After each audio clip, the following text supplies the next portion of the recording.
Why don't you sit here? Bill can sit here.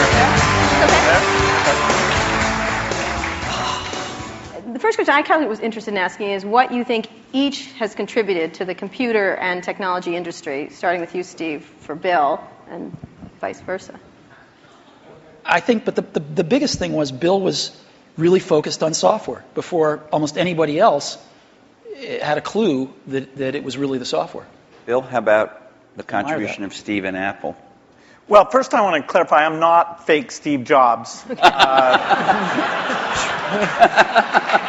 actually looked at an Apple ad from 1978. It was a print ad that shows you how ancient it was, and it said thousands of people have discovered the Apple computer. Thousands of people.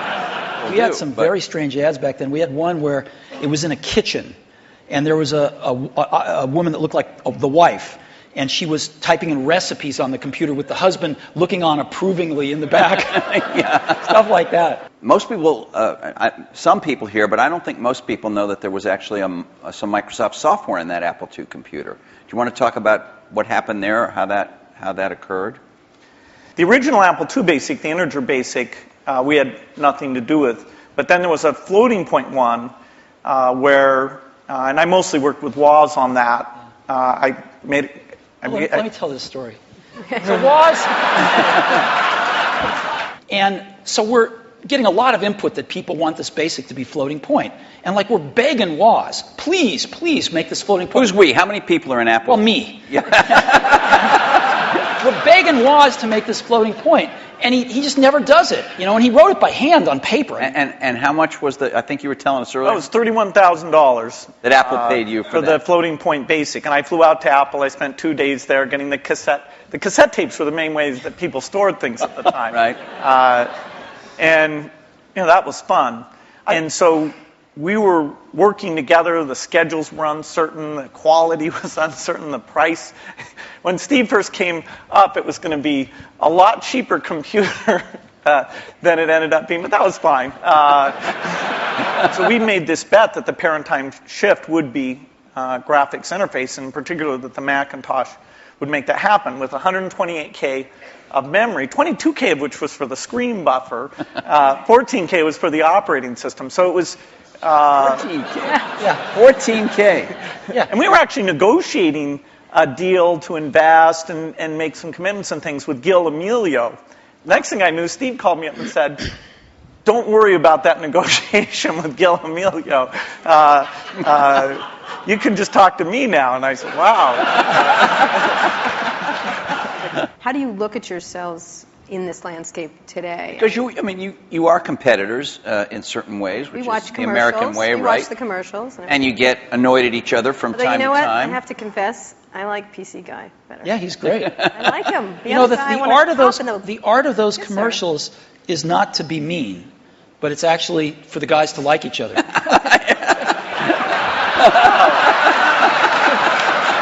Thanks.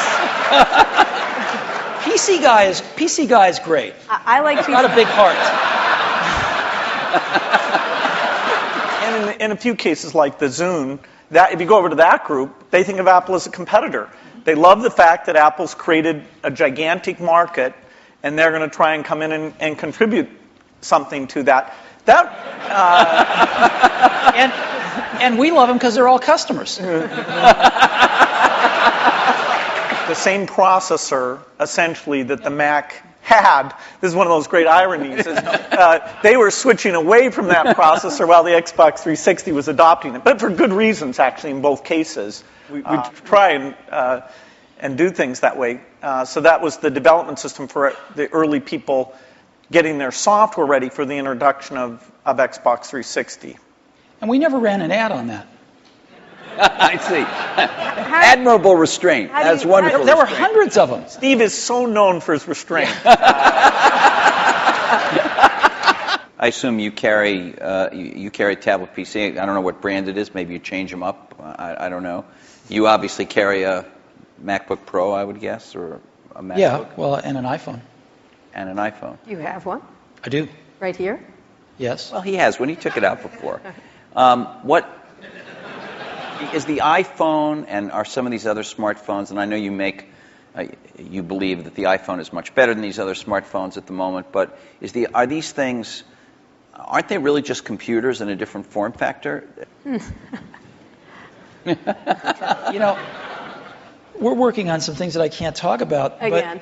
But, again, yeah. But there used to Very be, beautiful, There I used to know. be a saying, isn't it at It's going Apple? to blow us away, though, Blow us when away. you can't touch Wow, it's There great. used to be a saying at Apple, isn't it funny a ship that leaks from the top? So, That's kind of like a sweater without sleeves is a vest. I don't get that. that was what they used to say about me when I was in my 20s. Okay. I'm going to ask a more personal question. We have just a minute before we're going to open up for questions. What's the greatest, I'm not going to call this the Barbara Walters moment and ask you what tree you'd like to be, but what's She would the love to be Barbara I would- Walters, let me just tell you. No, I would not. What's the greatest misunderstanding? Ding, right. But thank you, Steve. About your relationship. I mean, you're obviously going to go down in history as history books already said kind of thing. But what's the greatest misunderstanding between in your relationship and about each other? What would you say would be this idea of catfight? This idea of which one of the many? We've kept our marriage secret for over a decade now. Canada. That trip to Canada.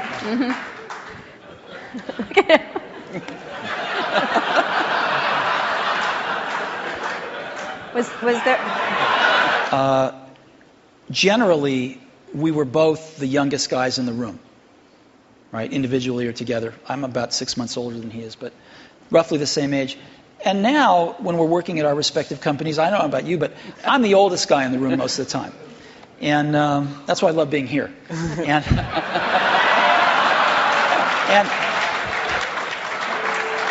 so Happy to oblige. Happy to oblige. And you know, I think of most things in life as either a Bob Dylan or a Beatles song.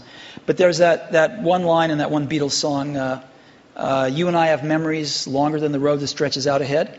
And that's clearly true here. Well, you know what? I think we should end it there.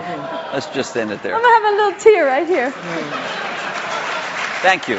Thank you very much. Thank you so much. Thank you.